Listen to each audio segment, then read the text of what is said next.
All right, I am super excited. I have had this on the calendar for nearly 2 months. I'm Dennis Duce. A few of you know me, but all of you know this man right here. I've got David Amerland joining me live from somewhere in the world. This guy's all over the place. It's very true. So, and today we're going to talk together about semantic search, hopefully from a different kind of take. I have a huge background in sales, and so we're going to be taking this more towards the personal branding and the need for salespeople. I don't even care if you work for a multinational. In today's world, you need to be building your personal brand, and that's what we're going to be talking about, is how semantic search changes that. So first thing I'm going to do, it would be a waste of my time, seeing that I've got David Amerland in the house, to spend even a half a second trying to explain semantic search. This is the man. He's written the quintessential book on semantic search. So for those who are watching that don't know what it is, go ahead and give us a digestible view. Okay, Dennis, I'm very glad to be here, actually, and you're right, we've planned this a long time now. And this is quite exciting because, funnily enough, when we first discussed it, the issues we were discussing seemed to be a little bit ahead of the curve, and right now we're right in the middle of it, in the sweet spot, so to speak. So let's start with semantic search. So let's take a sort of slightly remote view from a sales point of view and ask what it is. And at its very heart, semantic search is the removal of uncertainty in the information we seek to find on the web. And I use the word information here in a very broad perspective because it can be something which is has learning value for somebody, but it could be also something where somebody is looking to make a purchase or to find some kind of information about a company or a person or even a brand. So basically, that removal of uncertainty means that in order for that to happen, search itself has to become clever. It's not enough for it to be cool in terms of programming anymore. It actually has to be intelligent in the way we are intelligent. And to achieve that, it does three very distinct things. First of all, it understands us better. And this is really complicated and a little bit scary at times because it understands what we do, it understands who we are. All these are critical things which will come up again in the discussion. It understands what we do. And it also understands a little bit why we do it. Then it has to understand the web.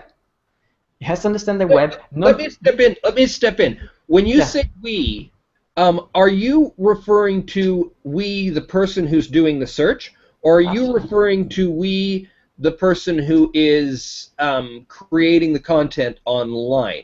That both. As a matter of fact, both. It does both things. It understands us better and understands the content on the web better. It understands it in the way that, let's say, I would understand your website if I got to it. If I got to it, I would say, hey, yes, you're selling nothing, air, a little bit of information in Google Ads. Or, hey, wait a minute, you're actually selling something very specific. It could be tennis balls. If I'm into tennis, I would be thinking, hey, I might buy these tennis balls. Are they cheap? Are they better? What's the unique selling point? So this is the second layer of semantic search. So basically understands us better, understands the web better. But this is not enough. It also has to understand what we say better. So it also becomes intelligent in terms of understanding the things we're looking for. And if you think about it, I mean, the moment you tell me, how are you doing? You know, perfectly normal, very sort of ordinary kind of query. My reply to you would depend on the context. Where are we when you ask that? Who else is around us? What do I know about you? What do I think you know about me? All these factors, which we take on board automatically when we're on a face-to-face meeting, basically change the nature of the reply. And certainly, if we're best buddies and we live next door to each other, my reply to you would be a lot different to, let's say, how I would reply now, where we first met on a face-to-face meeting on the web. So this kind of subtlety we never had before in the digital world. It's really a brand new era. It's an era where personalization and branding play a critical role in the success of any kind of sales transaction or any kind of relational exchange where a transaction is going to take place.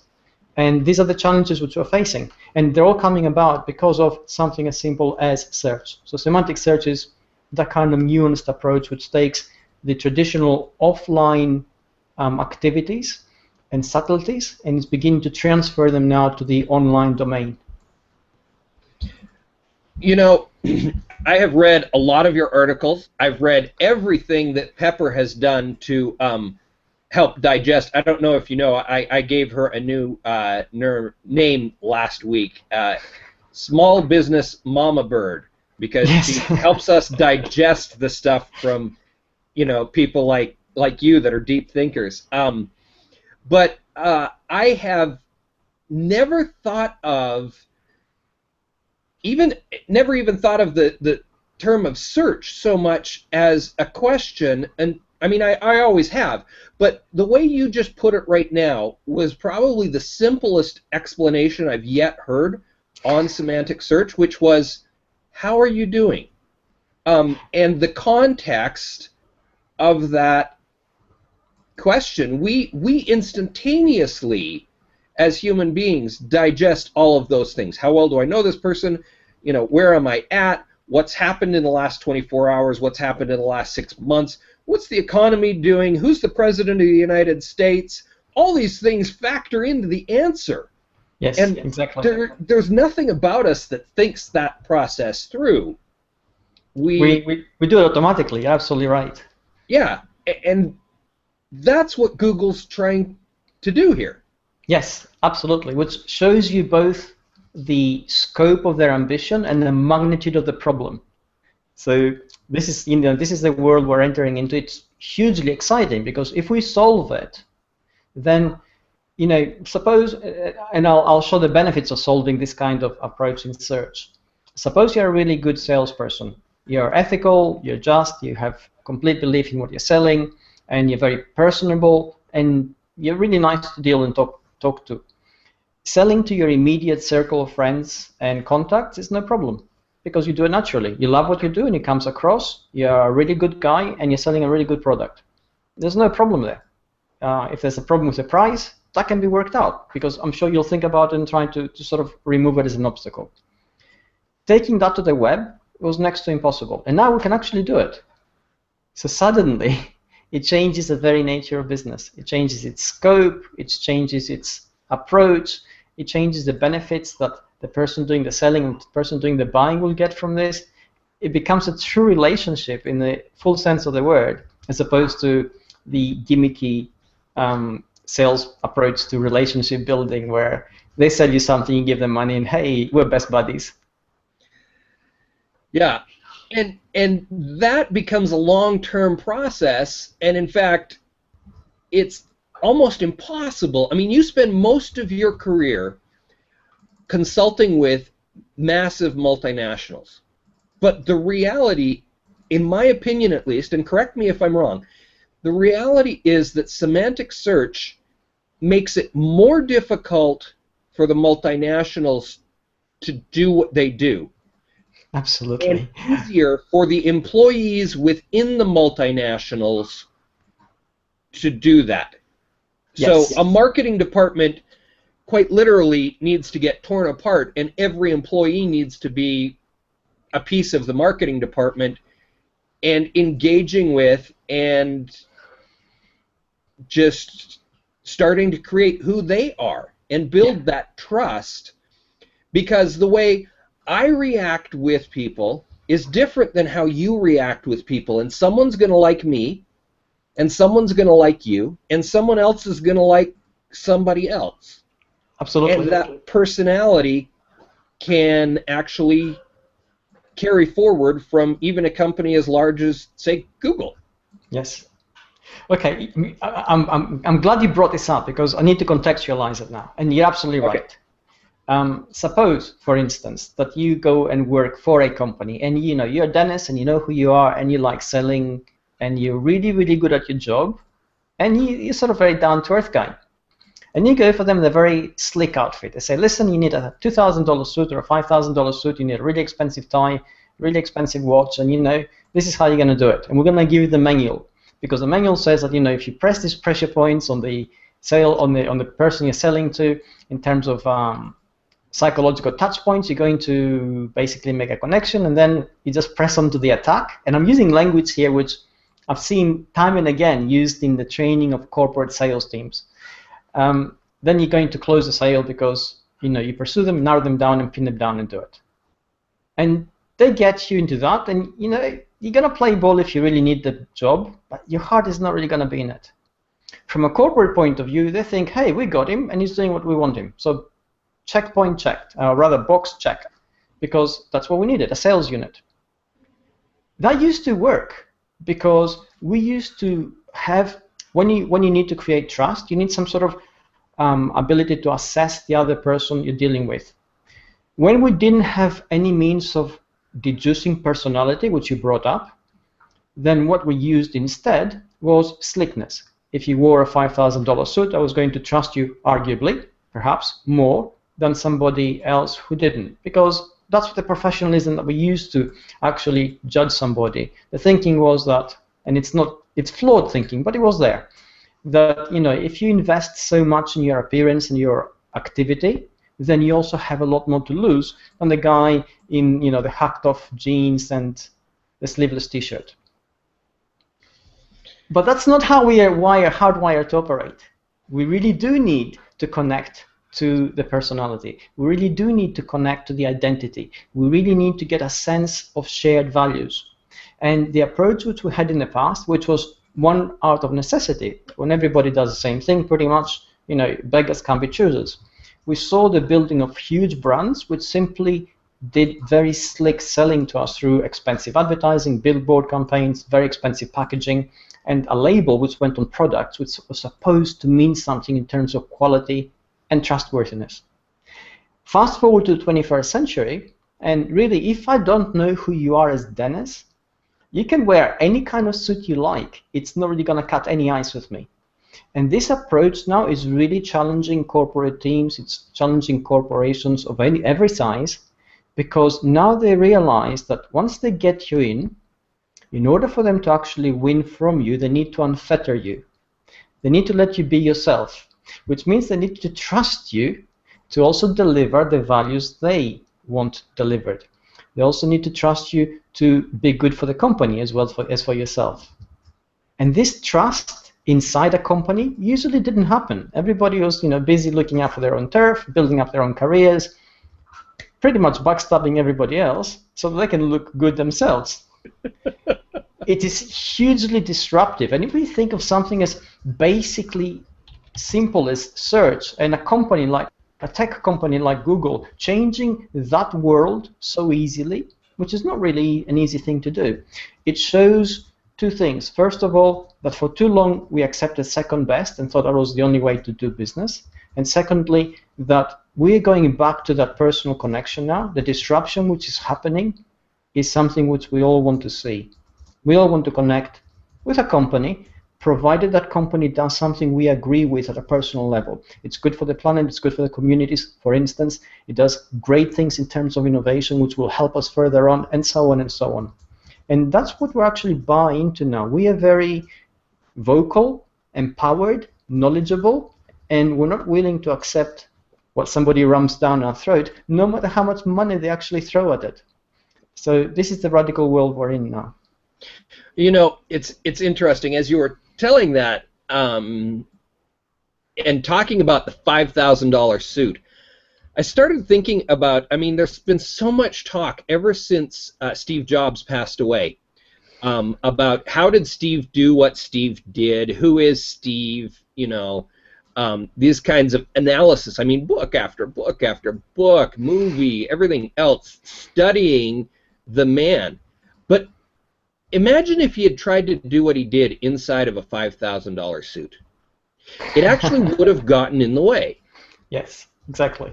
And he understood that. He let his personality become the selling brand of Apple. Pretty much like Richard Branson, for instance, has become the selling brand of the Virgin Global Group. It's a massive global entity with it's an umbrella organization with tentacles everywhere, pretty much, from space travel to selling telephones and mobile phones and internet service.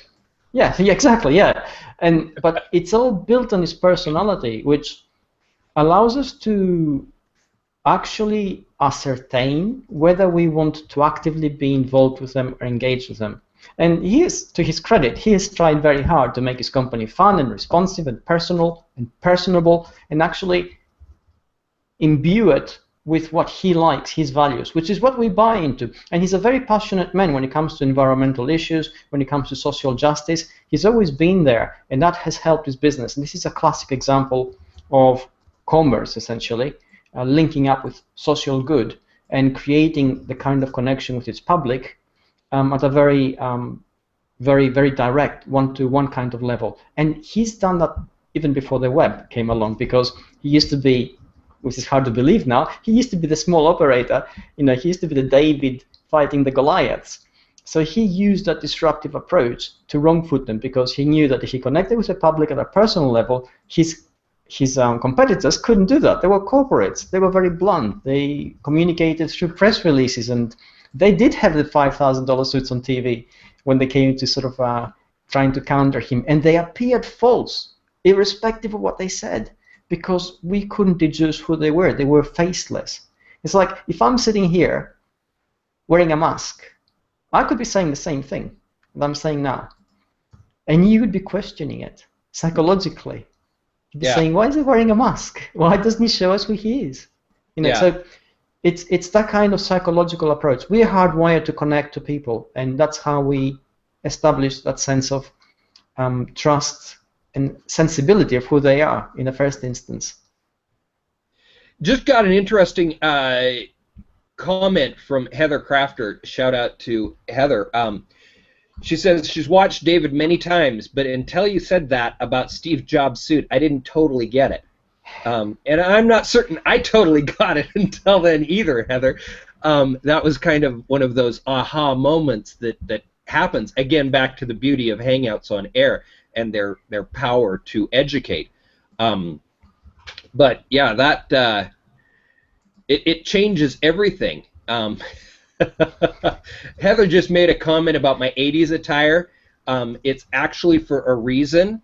I am doing a Hangout on Air for Pawn Boys later this morning, and it's an all 80s show. I'm going to be skateboarding. I've actually promised to bunny hop over a camera live on a Hangout on Air.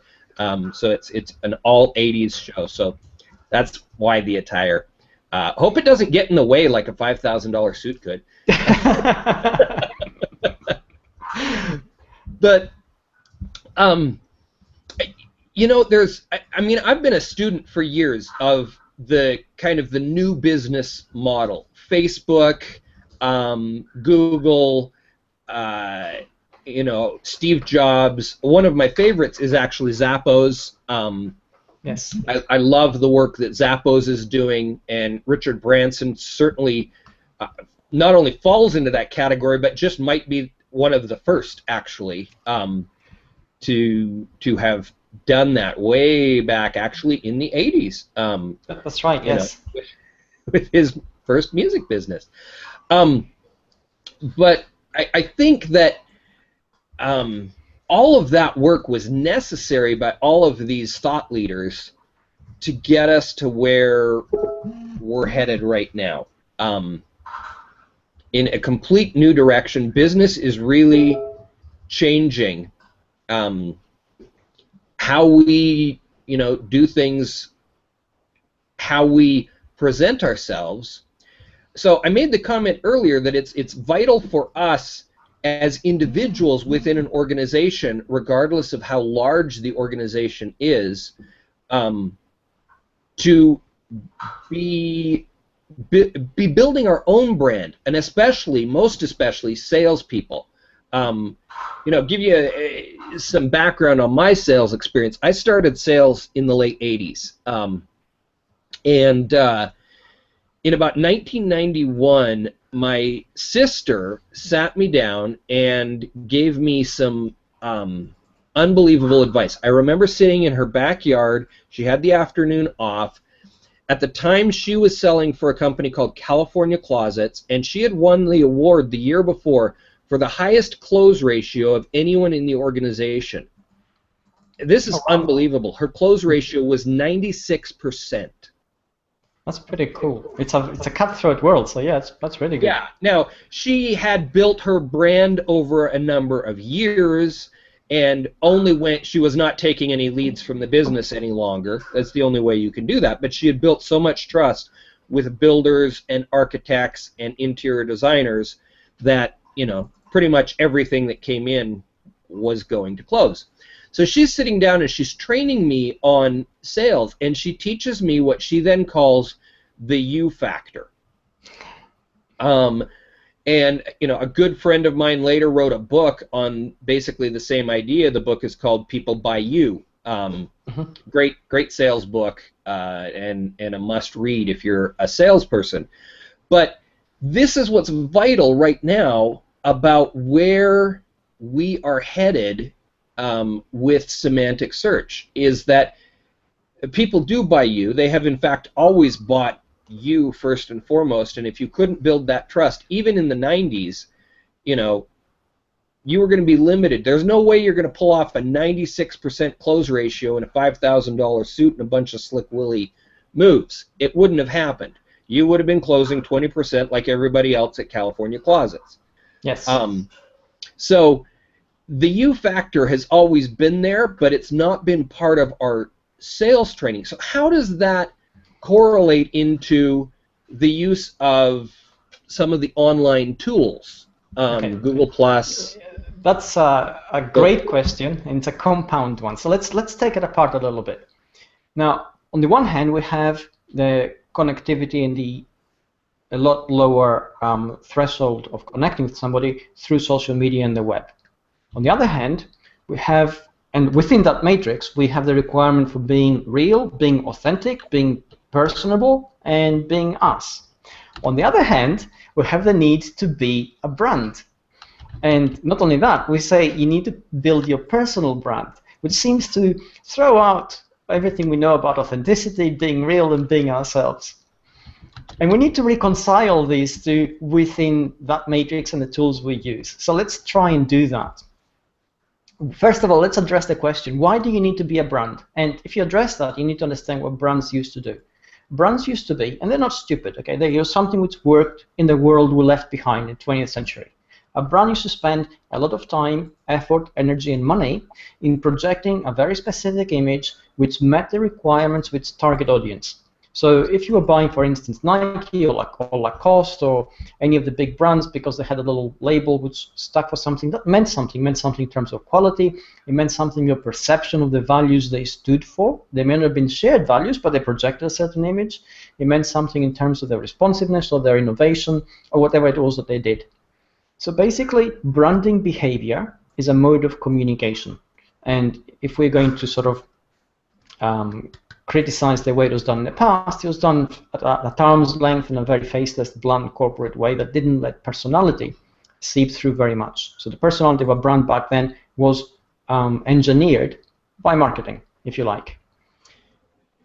Fast forward to the present, we still need to brand ourselves. Not only that, but brands now need to behave like individuals, paradoxically, and individuals need to behave like brands. And why? It means that as we communicate, we need to take an equally consistent approach in what we say, how we connect ourselves, and how we present who we are.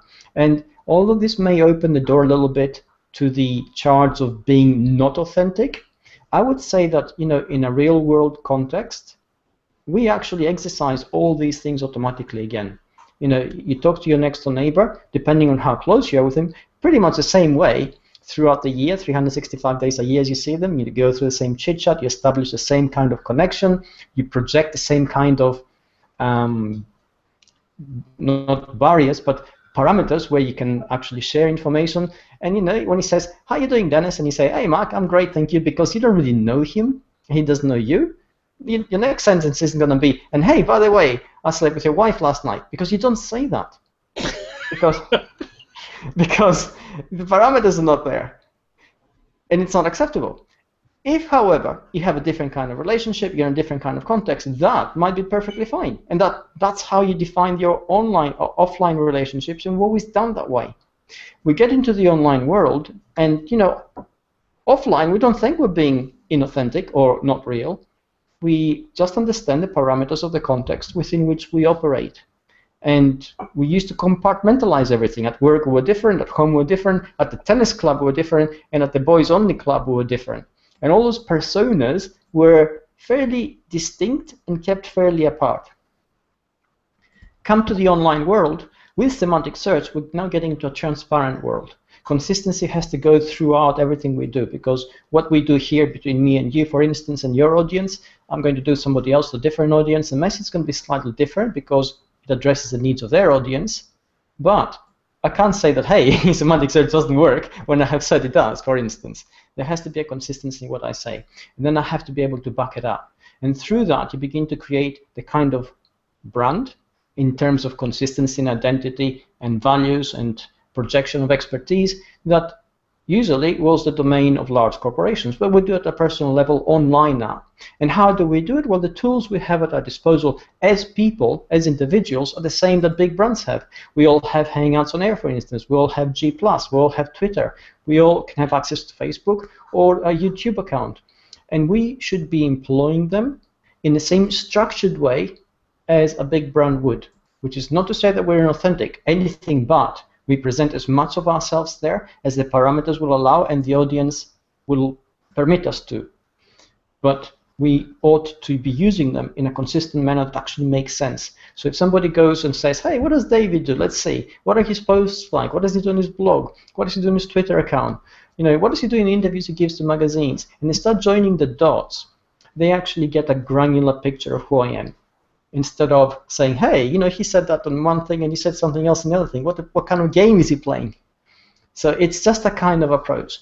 And it just requires from us, in a good way, to work out in our heads our own sense of identity and our own sense of personality, really. And identity and personality were things which in the past, in the pre-industrial world and even in the industrial world, used to be ascribed to us. It used to be a name given to you by your family. Used to be have a station in life given to you by your family connections. Used to have a job that was given to you, and that was it. That was who you were. Early 80s in Japan, people used to introduce themselves with the name of their company first, and then themselves, because that established trust and authority in the connection and in the way they established their identity.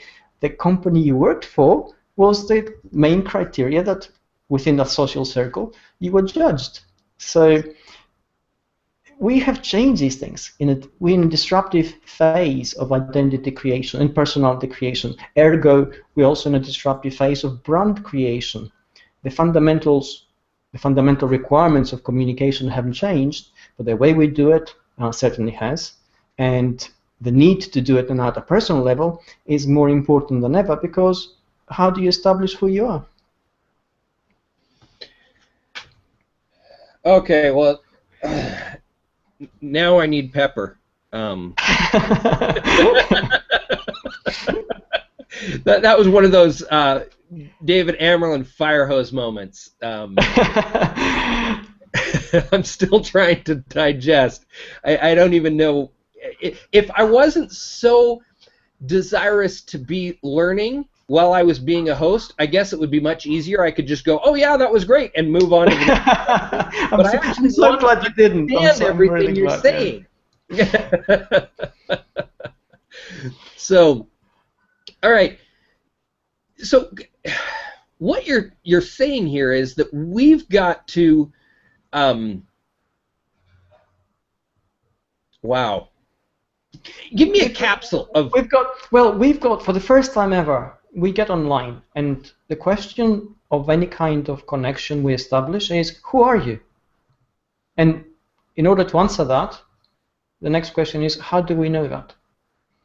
So really, in order for us to project this adequately, we now need to work it out ourselves, and this is a first. In the past, it used to be ascribed to us, because it was ascribed to everybody pretty much by circumstances, family connections, etc. We didn't really question it. You know, you didn't, for example, question the fact that you were, hey, Dennis, working in the milk factory, for instance, or you were, I was, working in sales, and now that was my identity pretty much tied into my job. We didn't question it because we didn't have a choice, and now we do. And like Spider-Man says, that gives us power, and with power comes great responsibility. We now are responsible for who we become, which then has a lot of subtext there, because if you're responsible for who you become, whether it's in sales or information or even the entertainment stage, then you are also responsible for the values you stand for. You're also responsible for the connections you make and the way you make them. You're responsible for the image you project.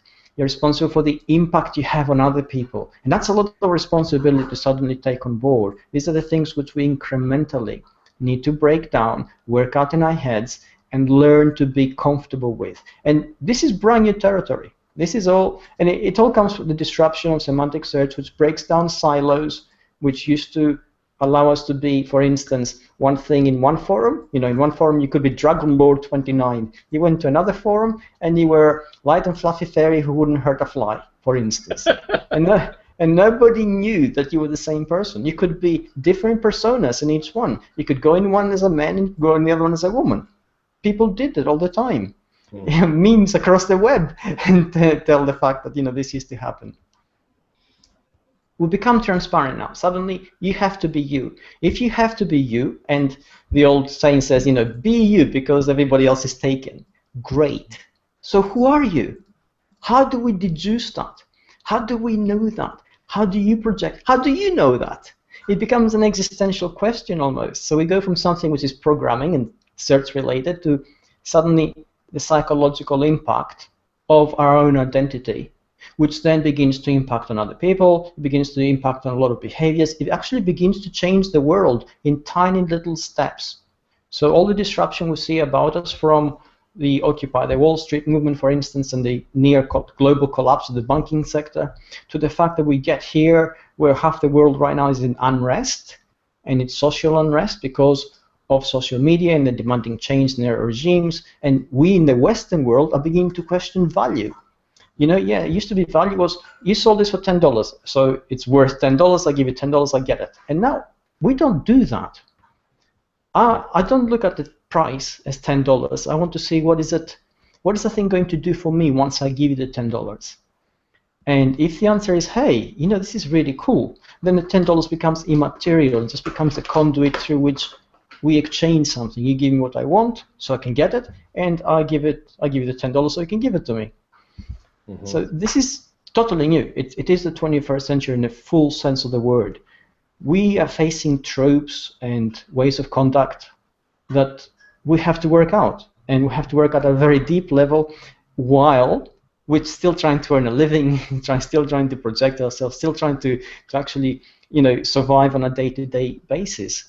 So the challenges we face at a personal level are huge, and they reflect in many ways the challenges large corporations face.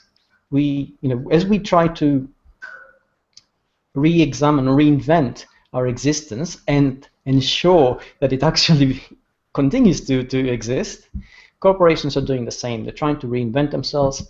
They're trying to examine what they do critically. They're taking themselves apart, step by step, incrementally, while at the same time still striving to maintain a presence in the marketplace, work under all the pressures they're facing, and trying themselves to earn a living, because they also have a right to do that. Mm-hmm. Yeah, and this process, it really is a process. At least for me it is. And maybe somebody else already has themselves completely figured out.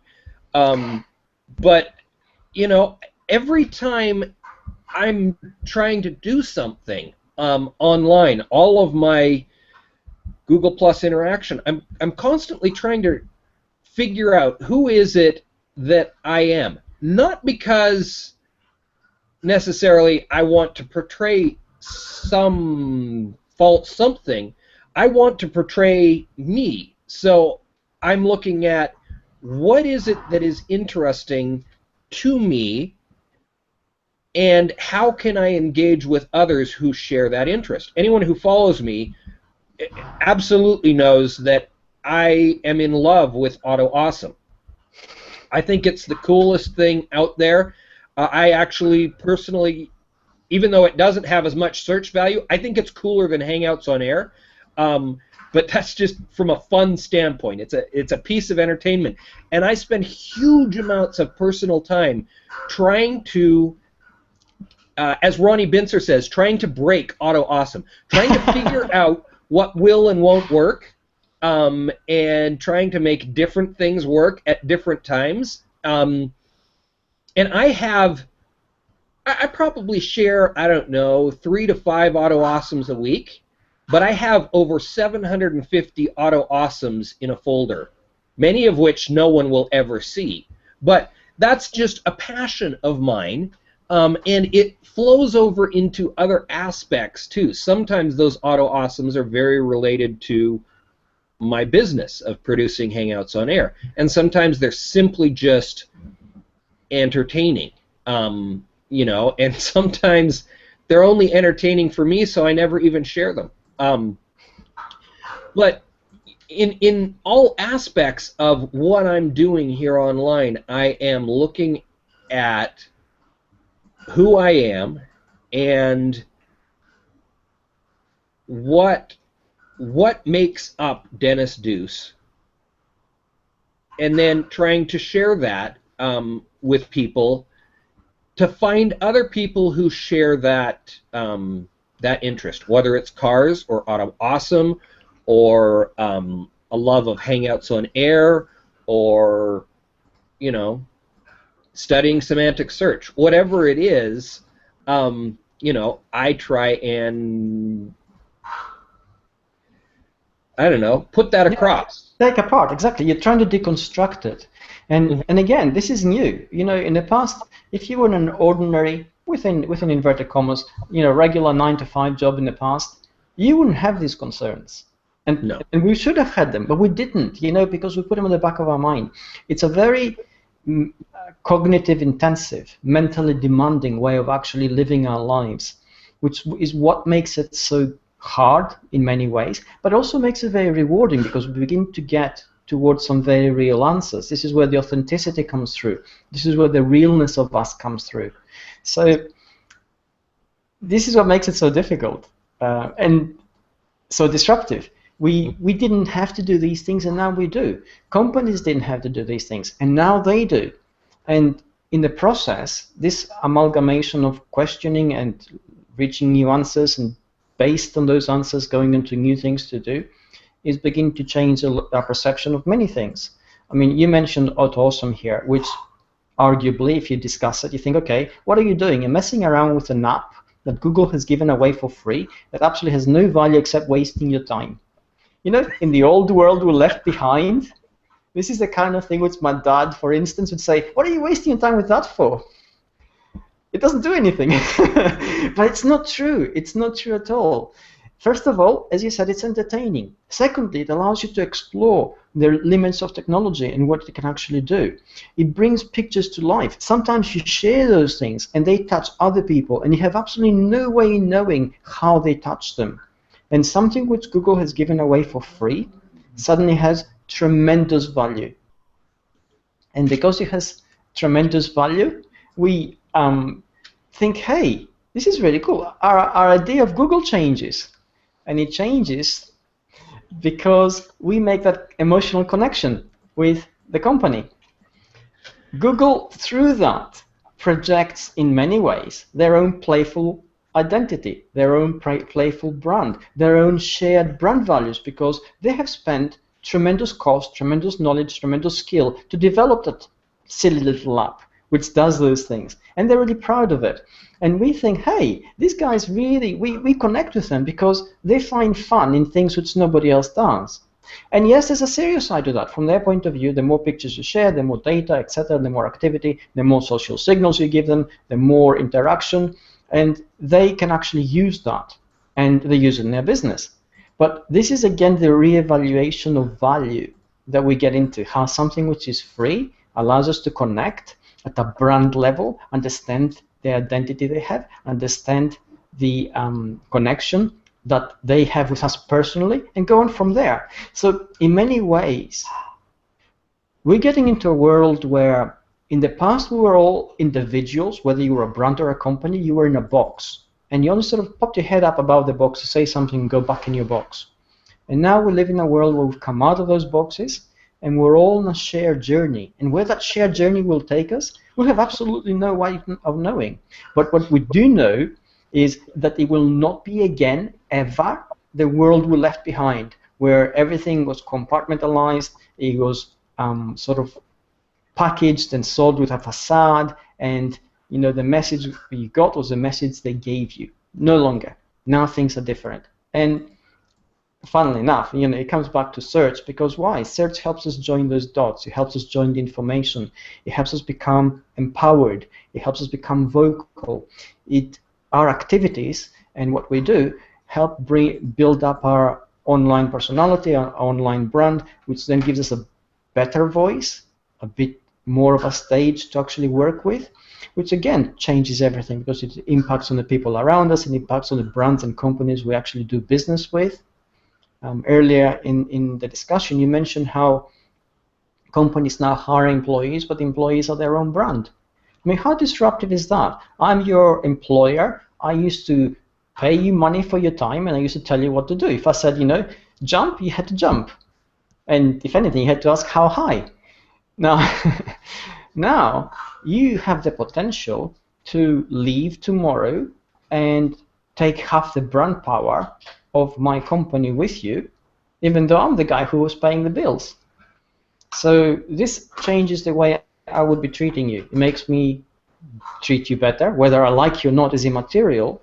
It also makes sure that the moment you leave, it has to be on the best possible terms in terms of a relationship. I don't want you to go off bad-mouthing me. You have a huge stage and a huge audience. It becomes a nicer place. The moment we have those walls crumbling, the extremes of behavior we used to see in the past, only sort of sporadically, but we knew existed, begin to become a lot harder to actually entertain, simply because you're on a public stage. Your behavior changes. You become, whether you like it or not, a lot better. And there's a discussion on this that, perhaps you fake it. And I'll say, well, yeah, but if you keep faking it day in, day out, at the end of the day, that's it. That's who you become. You become a nicer person. So that's not a bad thing to actually see. Yeah. So before we went live, we had a discussion about Google and the brand that they have created, or, I mean, I made the comment, how many different Google logos have I seen in my life? I mean, almost a new one every day. And sometimes, in some days, I'll see 2 or 3 new ones come across my Google search. Google has done a lot to unbrand themselves, and I think that's a lot of what Semantic Search is doing. I like to call it the unbranding of America, or the unbranding of the world, because we really are taking apart the brands. You made mention of the Occupy Wall Street, and I have a personal theory that most of the Occupy Wall Street, if you really break it down, I believe had more to do with the faceless nature of mega corporations than anything else. If those corporations had been interacting with us as humans to humans, I don't think, A, they would have been as aggressive. It allowed them to hide behind things and thereby do things that were questionable. Secondly, I don't think that the people who did the Occupy Wall Street would have felt so adamantly against those corporations, because they could have known who they were, who the people were, and why those corporations were doing what they were doing. I don't know. That's my little theory on I think what you're saying, it makes a lot of sense, and it's something which I touch on a corporate level, and I usually give a very graphic and a little bit gruesome example. And what I say is, we have to take you out. That's it. You got to go. You're a thorn in our side. So here's the 2 scenarios. Scenario A, I get a knife. I come to your house. You open the door. I grab you by the throat. We get into a tussle, and I kill you with a knife. Blood goes everywhere. Struggle, overturn furniture. The whole Hollywood scenario happens. And there's also a chance that you might overpower me, because it is your life at stake. You're not going to take it sitting down, right? Scenario B, I write out a memo which goes to somebody else who hires a bomber. They fly at 30,000 feet over your house. They use a laser-guided weapon, vaporize you completely. They send us back a report comes back down the line, and they say to me, problem solved. Now, here's through the sanitization of this kind of process, the facelessness of it, we can justify almost any action, no matter how gruesome it is. Simply because when we take out all the human level details, then it becomes a matter of expediency, and expediency is governed by logic, and logic can be very remorseless, devoid of any kind of emotion, and there you go. We can have the scenario, we get vaporized, 30,000 feet, a little bit more expensive, but hey, there you go, your job was done. Very efficient. This used to be selling in the past in many ways. Now we have to fight mano a mano in the trenches, where it suddenly becomes, hey, why do we fight at all? Why do we have to get dirty and throw ourselves around? And there's also the uncertainty, will I kill you? Will you kill me? Why don't we just work this out differently? And that's the human contact. The moment we make the human connection, we start off from our commonalities rather than our differences. And that usually enables us to work out our differences. If we don't have the human connection, all we see are differences, which means we see problems. And again, here we're hardwired to solve problems any way possible. You're a problem, you got to go away. Therefore, laser-guided missile coming your way, kind of thing. So this is the kind of world we're in right now, where this personal contact is really changing everything. And a classic example, I think, if we, and in the past, late 90s all the way up to year 2003, if you were in any kind of forum, you could almost guarantee that any day of the week there'll be a flame war breaking out. Somebody mouthing up and somebody mouthing back, and suddenly death threats would appear typed on the forum, and all sorts of things about somebody's lineage and their mother, and all sorts of things would come up. And you think, why? How? Well, if you had any kind of name which you chose and nobody knew who you were, you could say these things. And you could ban you, and then you could come back under a different account. So there's no problem there. You could say anything, there'd be no repercussions.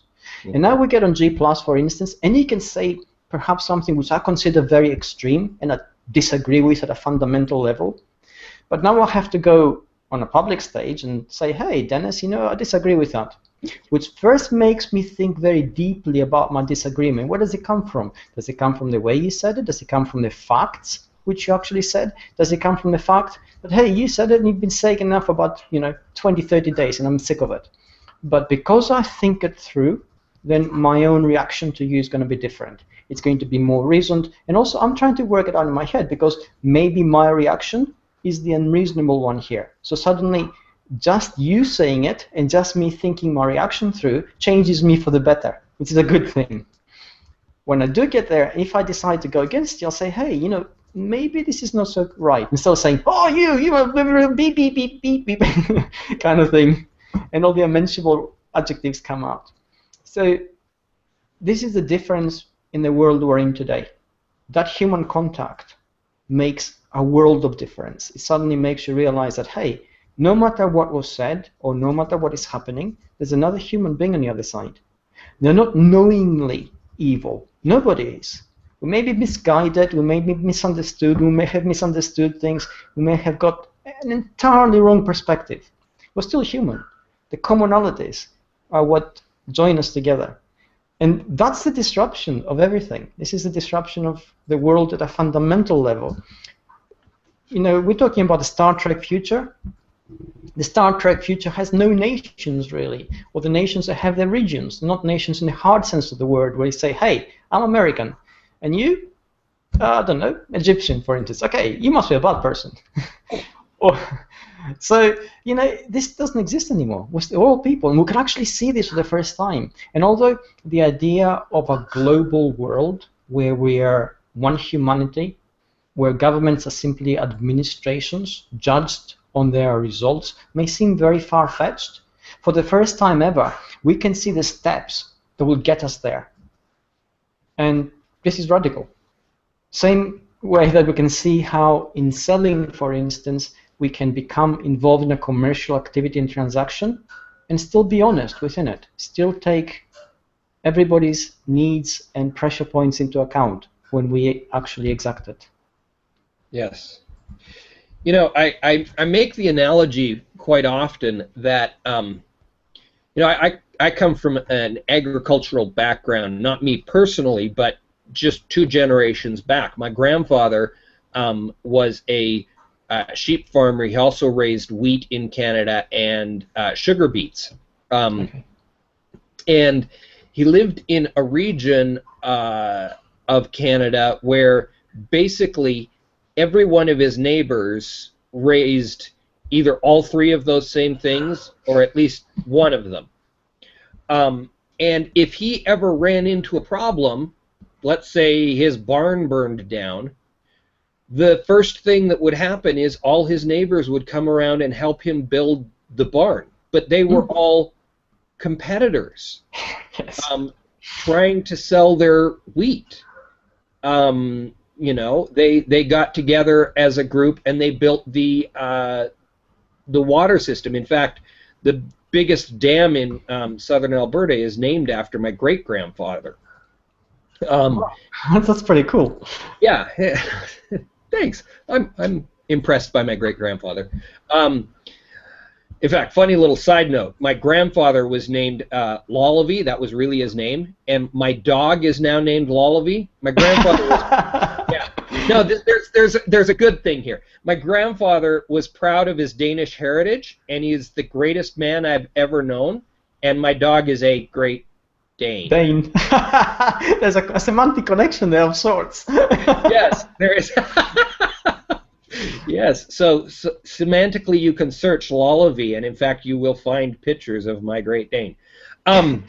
Which will lead me back to your heritage, right? It's pretty cool. Exactly, it will lead you all back to my heritage, which in fact my grandfather died in 1986, and if you search Lullaby Jensen, he dominates the first about 5 or 6 pages of a Google search, simply because the government has put up all the stuff that he was involved with after he died. I mean, in '86 there was no web, but no, exactly, yeah, it's amazing. I wish Dennis Duce had as many discoveries as Lullaby Jensen. But the key point here is that they all worked together, yes, even though they were competitors, and that is the direction we're headed. Is that if you really understand, especially Google Plus as a tool, the best thing that you can do is spend a portion of your time on Google Plus. If you sell roofing, get on there and communicate with other roofing salespeople, and even roofing salespeople who are right next door to you or just down the street, and carry on conversations about roofing, because it's going to help both of you. And when it helps you, it's going to help you personally because of your connections back to other people. Differently, Google will work out the differences between the 2 of you and who, you know, should get what leads effectively because of the power of Web 3.0 semantic search. And so we need to get on there and join in the conversations with each other. We are all in this together, not separately. It's a total change in mindset, and yet historically it's exactly where we came from. Yes. I don't know how we got where we got in the 80s and 90s, but it's an aberration. Yeah. But I'm glad. I love the fact that you brought up your grandfather's story, because essentially their behavior was governed by circumstances. It was the only logical thing they could actually do. And in the 70s and 80s and 90s, we behaved differently simply because we could, and we didn't know that there was harm, potential harm in that. It does take a mindset shift in terms of actually talking to your competitor. But if we break this down, this is good, because by sharing best practice, we all raise the bar, raise the level, which means we raise the level of our product, we raise the level of confidence in what we're actually doing, and we're generating a larger market, which means that even if our own share of the pie remains the same, we still have a greater catchment than before. And if we take this back to your grandfather, suppose they didn't help him when his barn burned down. They thought, okay, he's out of the picture, more for us. And then another barn burned down. And there's 4 of them perhaps in the region, and 3 barns burned down. The 4th one, get together, think, we better burn his barn down as well. So then nobody would have anything. So this kind of cooperative approach is always better. And if we also think that your grandfather's day, the beet you were selling and the sheep you were selling came from a specific region, there's a guarantee there that that region had a certain reputation. So actually maintaining a high level of quality coming from the region helped them all. Because they say, oh, you're from that area.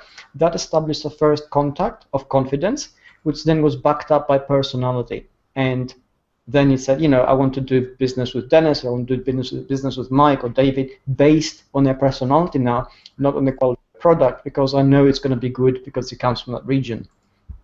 Yes. Same approach comes in the cooperation. It always works out better, and there are a lot of details to work out within that framework, but the competition of do or die, where somebody had to lose in order for you to win, is a very destructive course. And the Industrial Revolution was really an aberration in that approach and that kind of mentality. Mm-hmm. All right. Well, I have taken a ton of your time today. It's been a pleasure. It's been a real pleasure. I really appreciate your time. I hope we get a chance to get together again and talk more about salesmanship. There is a chance you and I are actually going to be together, depending on how much sleep you get, is my understanding, the night before, because I've got an HOA that is going to be really an interesting HOA happening Thursday night. Mia Voss and Christine DeGraff are going to be on for sure, but this thing is starting at 6:30 at night my time. What time is that? If you come on, what time are you joining us? I have no idea, but I can tell you now. Just give me a 2 second. in the morning or something crazy? Yeah, it'll be something like that. But I've had, unfortunately, because of the way I work in terms of consultation, I work across time zones, and some of my clients have businesses across different countries and across different hemispheres. Yes. So a panicked call at 3 a.m. sometimes is a norm, unfortunately. And then I have to quickly gear up mentally, so I'm kind of used to it. Well, if you can join us, it'll be great. If you can't, it's totally understandable. But what we're going to be doing is we are coming live from the Westminster College MBA class. I've been asked to be a guest lecturer from the MBA class on online marketing. And so I'm going to actually have 3 cameras in the room, 1 facing on me, and 2 facing on the kids in the class. So they're going to be able to interact live. I'll also have a screen shared computer that I'll be controlling, so any PowerPoint slides I put up. Plus we'll have down in the film strip, hopefully David, definitely Mia and Christine. I'll try so this should be a very interesting and different hangout on air.